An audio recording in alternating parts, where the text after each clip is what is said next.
Usai pendaftaran Capres dan Cawapres dilakukan, salah satu tahapan yang tak kalah penting adalah memilih ketua dan juga kelompok pemenangan dari masing-masing paslon. Ada yang sudah menentukan, ada yang belum. Paslon Amin misalnya, meskipun menjadi pasangan yang pertama kali mendaftar ke KPU, namun ketua kelompok pemenangan dari pasangan ini atau yang disebut sebagai ketua Timnas Anies juga belum diumumkan. Susunan tim pemenangan ini memiliki peran yang sangat penting untuk keberhasilan kontestasi para calon di Pilpres 2024. Karena fungsi dari tim pemenangan ini bertanggung jawab untuk setiap kegiatan kampanye para paslon dan menjalin komunikasi dengan KPU. Jika dipetakan ketua tim pemenangan dari kedua paslon yaitu Ganjar Mahfud, Arsyad, dan juga Prabowo Gibran yaitu Rosan memiliki latar belakang yang sama yaitu pengusaha. Sementara struktur tim pemenangan nasional Ganjar Mahfud terdiri dari 3 kelompok yaitu pengusaha, anak muda, dan juga kelompok Muslim NU. Lalu, apa dasar dari pemilihan ketua dan kelompok dari tim pemenangan mereka? Dan bagaimana strategi dari tim pemenangan ini?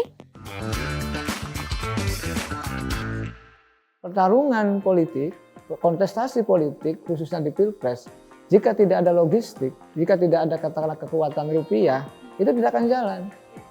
Oleh karena itu, begitu pentingnya, maka pengusaha menjadi figur paling tinggi yang dibutuhkan oleh kandidat capres maupun cawapres.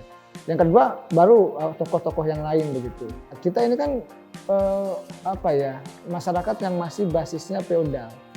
Artinya tokoh di atas itu mempengaruhi yang di bawah. Nah, ikatan emosional ini biasanya terjadi karena ikatan mengikuti gitu ya, himbauan atau keinginan dari tokohnya.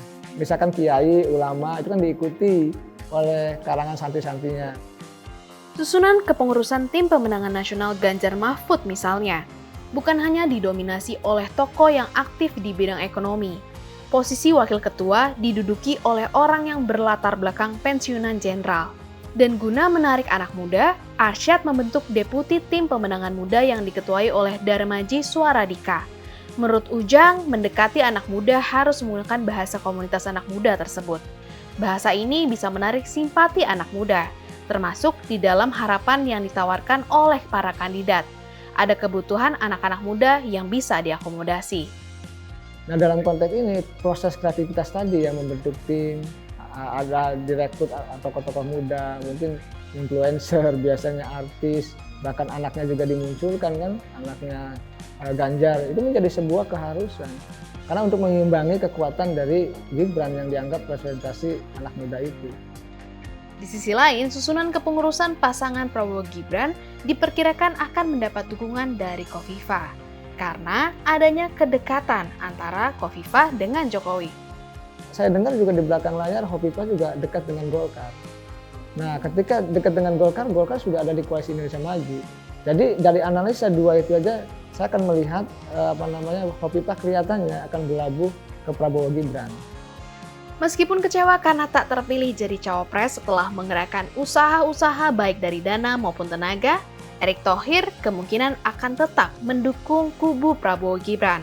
Hal ini dikarenakan Erick memiliki hubungan yang dekat dengan Presiden Jokowi. Berbeda dengan kondisi pasangan Prabowo Gibran yang memperoleh dukungan dari Presiden, Paslon Amin memiliki kesulitan tersendiri untuk menetapkan ketua dan juga anggota kepengurusannya. Tarik-menarik nama, salah satunya Khofifah yang digadang-gadang awalnya akan menjadi tim pemenangan Anies, ternyata besar kemungkinan mendukung koalisi lain. Beberapa nama lain yang diperkirakan akan menjadi calon ketua pemenangan koalisi Amin seperti Sudirman Said maupun Susi Pujiastuti pun masih belum pasti. Karena ini kubu perubahan, kubu oposisi, kita anggap kubu oposisi, maka pengusaha pun ketakutan. Kita harus berhadapan-hadapan dengan pemerintah. Gitu loh, kalau saya sih melihatnya begitu. Mana ada pengusaha yang tidak mendompleng dengan kekuasaan gitu. Semua pengusaha itu pasti mendompleng kekuasaan, ingin aman. Nah kalau di sini kan cenderung akan dikerjai lah, kira-kira begitu. Ada kata pepatah bilang, jika kamu mau berjalan cepat, maka berjalanlah sendiri. Namun jika kamu ingin berjalan jauh, maka berjalanlah bersama. Tentunya bersama dengan orang-orang yang tepat. Lalu siapa sajakah yang akan berjalan bersama para paslon menuju Pilpres 2024? Bagaimana menurutmu? Taruh pendapatmu di kolom komentar di bawah dan jangan lupa saksikan Ada Apa Hari Ini hanya di YouTube Tempo.co.